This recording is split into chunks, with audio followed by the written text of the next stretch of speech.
Kita langsung aja memulai video ini dengan statistik. Tenang aja, bukan statistik yang terlalu ribet, tapi statistik yang lumayan gampang dicerna kok. Jadi kita langsung aja masuk ke statistik expected goals. Expected goals ini bukan goal asli ya, tapi adalah goal yang seharusnya tim-tim ini berhasil cetak. Begitu. Jadi dari statistik expected goals ini kita bisa lihat seberapa bagus peluang-peluang yang didapatkan oleh tim-tim ini. Jadi kita langsung aja lihat dari expected goals-nya Tottenham Hotspur di peringkat pertama 17,59. Lumayan bagus. Dan Arsenal 15,8, sedikit di bawah Tottenham. Tottenham lebih bagus dalam segi penciptaan peluang. Dan di posisi ketiga ada Manchester City dengan angka 16,8. Dan yang menariknya adalah di posisi keempat adalah Liverpool dengan angka 18,74. Kita bisa lihat Liverpool dari segi penyerangan lebih matang daripada ketiga tim di atas mereka. Bahkan bisa kita lihat ada beda kira-kira 2 poin antara Manchester City dan Liverpool. Liverpool beda 2 poin di atas daripada Manchester City. Man City, treble winners, yang kelihatannya itu tiap menit selalu menciptakan peluang. Tapi Liverpool bisa mengalahkan angkanya Manchester City. Jadi memang kita bisa lihat dari segi penyerangan Liverpool itu adalah tim terbaik di Premier League kali ini. Tapi ceritanya itu nggak selesai sampai di sana saja. Karena di satu sisi lainnya ada expected goals kebobolan. Oke, ini adalah jumlah gol yang seharusnya kebobolan ya untuk tim-tim ini. Jadi expected goals kebobolannya untuk Tottenham 11,61, lumayan besar. Ini mengartikan Tottenham itu juga memberikan peluang yang cukup bagus ya untuk tim-tim lawan. Arsenal 7,85, defense-nya agak lumayan rapat. Dan Manchester City adalah tim terbagus dengan 5,48. Dan yang menariknya lagi, ini keterbalikannya dengan expected goals. Liverpool mereka ada 12,05. Jadi bisa kita lihat dari 4 tim tersebut, Liverpool memiliki pertahanan yang paling buruk. Bedanya 7 gol dengan Manchester City. Kita langsung aja melanjutkan pembicaraan dengan pertandingan melawan Brighton untuk Liverpool. Skor akhir 2-2, skor seri. Sebetulnya Liverpool itu dari segi serangan bisa memenangkan pertandingan kali ini. Seandainya kalau mereka memiliki substitution seperti Diogo Jota ya yang mengalami suspension dan juga Cody Gakpo yang mengalami cedera. Kalau kedua pemain ini bisa mendukung Liverpool dari bangku cadangan, gue yakin Liverpool ini bisa memenangkan pertandingan melawan Brighton. Karena coba bayangkan di 30 menit, 20 menit terakhir, ketika Brighton pertahanannya itu sudah mulai merasakan keletihan, mereka bisa langsung memasukkan pemain seperti Gakpo dan Diogo Jota yang masih segar. Ini pastinya bisa langsung memberikan perbedaan. Pemain yang masih bugar dan juga tidak menurunkan segi kualitas penyerangan Liverpool. Ini pastinya adalah kualitas yang berguna untuk Liverpool. Karena mereka memiliki 5 pemain yang kualitasnya itu nggak beda jauh satu sama lain. Coba kita bandingkan ya, serangannya Liverpool dengan serangan-serangan tim 4 besar lainnya. Dengan Tottenham, ada Son Heung-min, Maddison, Kulusevski, dan Richarlison. Ini bagus, tapi masih kalah dengan Liverpool. Karena Liverpool masih memiliki pemain bangku cadangan yang bagus juga. Pemain cadangannya Spurs itu nggak ada siapa-siapa lagi. Dan terus kalau Arsenal, betul, starting line-up-nya itu ada Gabriel Jesus, Martinelli di sayap kiri, dan Bukayo Saka. Menurut gue sama bagus ya dengan Liverpool. Tapi bangku cadangannya Reiss Nelson, Nketiah, ada juga Leandro Trossard. Pastinya masih kalah dengan semacam Gakpo dan Jota, ya kan? Manchester City, bahkan Man City, starting line-up-nya ada Erling Haaland, Doku, dan juga Phil Foden. Tapi bangku cadangannya hanya Jack Grealish. Ini masih kualitasnya itu di bawah Liverpool.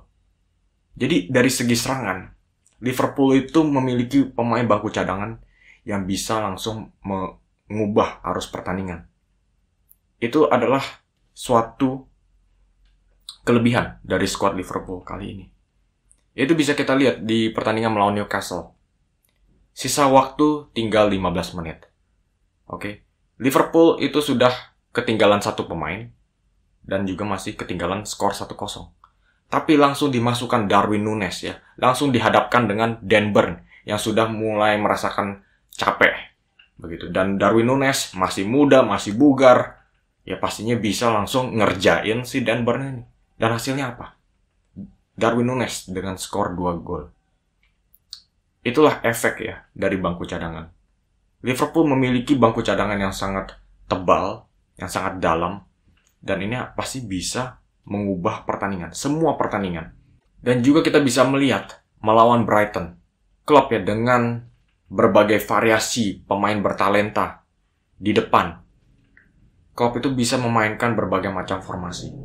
Dan melawan Brighton, klub itu memutuskan cara terbaik untuk mengalahkan mereka adalah menggunakan formasi 4-4-2 diamond dengan 2 striker di depan, Darwin Núñez dan Mohamed Salah di depan. Dan Darwin Núñez lebih sering mundur untuk menerima bola dan Salah mencoba untuk terus-terusan ya mengeksploitasikan garis tingginya Brighton begitu. Dan itulah yang terjadi, transisi cepat dari lini tengah ke lini depan dan Salah bisa mencetak 2 gol. Jadi dengan berbagai macam pemainnya Liverpool di lini depan ini ya, klub itu bisa memainkan berbagai macam susunan formasi. Dan juga kita harus membicarakan lini tengahnya Liverpool. Ini sama gilanya menurut gua. Oke. Ada Dominic Szoboszlai, ada Ryan Gravenberch. Nanti gua bakal ngomongin lebih detail lagi tentang Gravenberch. Tapi pertama kita ngomongin dulu dengan Szoboszlai. Pemain yang luar biasa sekali. Harganya cuma 60 juta, jauh di bawah dari Moises Caicedo, Enzo Fernandez, dan juga Declan Rice. Tapi itu juga alasan kenapa Dominic Szoboszlai itu jarang diomongin sama orang-orang. Karena harganya itu cuma 60 juta. Tapi kalau dari segi kualitas permainan, dia itu nggak kalah jauh dari Declan Rice atau Moises Caicedo. Malah gue bisa bilang dia itu lebih berkontribusi baik dari pemain-pemain ini. Kalau kita lihat dari segi permainan, Szoboszlai ini, dia itu suka ya lari kemanapun. Dia suka menguasai seluruh penjuru lapangan. Dia memiliki stamina yang besar. Gue lihat di menit ke-80 melawan Brighton, dia masih lari-lari, kicar-kicaran begitu. Seakan-akan dia itu nggak merasa capek sama sekali. Staminanya luar biasa. Dan biasanya pemain badak seperti ini ya, kita anggapnya pemain yang cuma bisa lari-lari aja. Tapi cuma itu aja, nggak bisa bermain elegan. Tapi tunggu dulu. Szoboszlai, dia itu nggak cuma bisa bermain kotor, tapi dia juga bisa bermain elegan. Berapa kali dia menciptakan peluang-peluang bagus untuk Liverpool melawan Brighton. Ada satu umpan yang bagus ke Luis Diaz yang dia gagal selesaikan. Dan juga ada satu kesempatan emas untuk Ryan Gravenberch yang tiba di tiang belakang. Dan peluang ini saking bagusnya, Gravenberch itu tinggal memasukkan bola ke gawang yang sudah kosong. Tapi cuma membentur tiang gawang saja.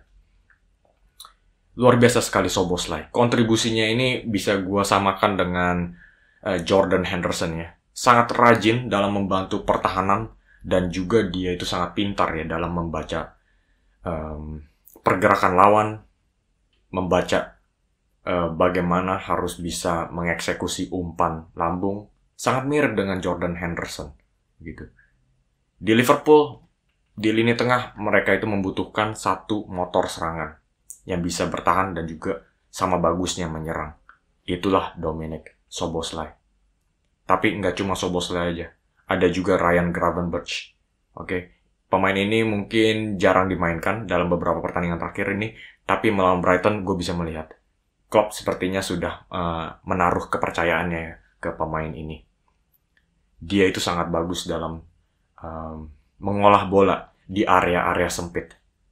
Pemain dengan postur badan seperti ini seharusnya tidak memiliki kualitas seperti ini. Tapi itulah Gravenberch. Sangat lincah di area-area sempit. Dan sepertinya ya, setiap kali dia itu menapakkan kaki di lapangan hijau, dia itu seperti ada aura.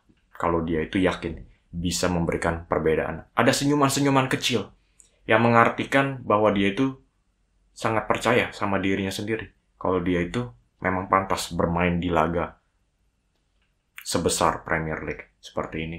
Jadi sangat menarik sekali. Apa yang bisa mereka racik ya di lini tengah antara Szoboszlai dan Ryan Gravenberch. Dua pemain yang memiliki fisik yang kuat, tapi juga nggak kalah elegannya dengan pemain seperti Rice ataupun Enzo Fernandez. Jadi ini adalah sangat menarik. Dari segi daya kreatif, Liverpool itu memiliki talenta yang sangat besar. Dan juga ada Trent Alexander-Arnold yang bisa memasuki lini tengah dengan peran inverted fullback-nya.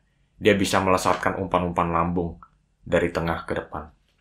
Sangat luar biasa sekali Liverpool ini dari segi serangan. Itu kenapa kita bisa lihat dari statistik Liverpool adalah tim terbaik dalam meluncurkan serangan. Tapi ceritanya itu sekali lagi nggak cuma di sana saja. Walaupun Liverpool itu memiliki serangan yang bagus, keterbalikannya pun juga sama. Di lini pertahanan, mereka itu agak sedikit rentan ya diserangnya. Agak sedikit lemah, begitu. Itu bisa kita lihat dari gaya proaktifnya Liverpool, dari gaya gegenpressing-nya. Mereka mengharuskan diri untuk memasangkan garis lini pertahanan yang cukup tinggi. Tapi dengan strategi seperti ini, mereka harus memiliki pemain yang lebih cepat dan memiliki akselerasi yang lebih tinggi lagi. Soalnya, Virgil van Dijk di masa primanya ini sangat cocok dengan permainan seperti ini. Tapi umurnya sekarang itu sudah memasuki umur kepala 3. Udah nggak muda lagi. Joel Matip juga sama, umurnya sudah 32-33. Begitu. Apakah dua pemain senior ini bisa menjalankan strategi garis tinggi Liverpool ini? Agak sedikit meragukan. Dan juga coba kita lihat di pertandingan melawan Brighton. Ada 2 gol yang seharusnya tidak terjadi dari sisi Liverpool. Virgil van Dijk memberikan operannya ke McAllister di lini tengah yang masih belum siap menerima bola. Tiba-tiba udah langsung dioper sama Van Dijk dan langsung bola disikat oleh Brighton. Bola jatuh ke Simon Adingra dan dia melihat ada gawang kosong. Ini ada sedikit keteledoran dari Ederson ya, di mana dia itu terlalu menganggap remeh. Dia menganggapnya, oh jaraknya masih terlalu jauh, jadi gue tuh nggak perlu mencari posisi yang paling ideal, begitu. Tapi Adingra nggak usah banyak mikir, dia langsung tembak ke gawang yang sudah kosong. Edersonnya belum siap. Ederson salah satu kiper terbaik di dunia. Menurut gue dia yang terbaik sih di dunia ini. Tapi ini adalah gol yang seharusnya tidak terjadi dari Liverpool. Sama juga dengan gol keduanya. Terjadi free kick untuk Brighton. Bola dilambungkan ke kotak penalti. Masih ada banyak kerumunan pemain Liverpool. Tapi yang berhasil mendapatkan bola siapa? Yang berhasil menerima bola adalah Lewis Dunk, back sentralnya Brighton. Dunk bukan striker. Dia adalah seorang back sentral. Dan dia masih dikerubungi oleh 4 pemain Liverpool lainnya. Tapi dia seakan-akan dia bisa bergerak bebas ke dalam kotak penalti. Seakan-akan tidak ada pemain Liverpool lagi di area sana. Konsentrasi pemain Liverpool itu ada di mana? 2 gol yang berhasil diselesaikan oleh Brighton seharusnya itu bisa dipatahkan oleh Liverpool. Tapi itu nggak terjadi. Karena dari sisi pertahanan, Liverpool itu masih jauh dari yang diperkirakan. Dari tim yang memiliki aspirasi menjuarai Premier League. Nah, dengan pertahanan ya yang sangat lemah seperti ini, mereka itu harus didukung oleh satu pemain jangkar yang bagus. Karena Virgil van Dijk udah nggak muda lagi, Matip juga sama, ya sudah mulai memasuki masa-masa pensiun. Harus ada pemain jangkar yang bisa mendukung pemain-pemain seperti ini. Apalagi dengan keagresivitasnya Trent Alexander-Arnold ya dalam melakukan penyerangan. Ini bisa meninggalkan ruang-ruang. Membutuhkan satu pemain jangkar yang bisa lari kemana-mana untuk mengisikan ruang yang kosong. Ya, supaya tidak bisa lawan tidak bisa melakukan serangan balik. Membutuhkan satu pemain jangkar. Tentunya Alexis McAllister, pemain yang sangat bagus. Tapi harus dipertanyakan, apakah dia cocok bermain di posisi nomor 6 ini? Dari segi fisik, dia terlalu kecil. Apakah dia memiliki kelincahannya untuk bisa mengcover seluruh area lapangan hijau? Perlu dipertanyakan lagi. Apakah dia memiliki kesadaran pemain mana yang harus dia jaga? Posisi mana yang harus diisikan?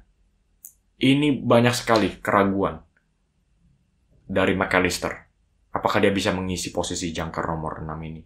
Dan di belakangnya pun juga sama. Wataru Endo. Pemain alternatif dari Moises Caicedo. Bursa transfer kali ini. Tapi dia masih belum mencapai level Premier League. Coba bayangkan.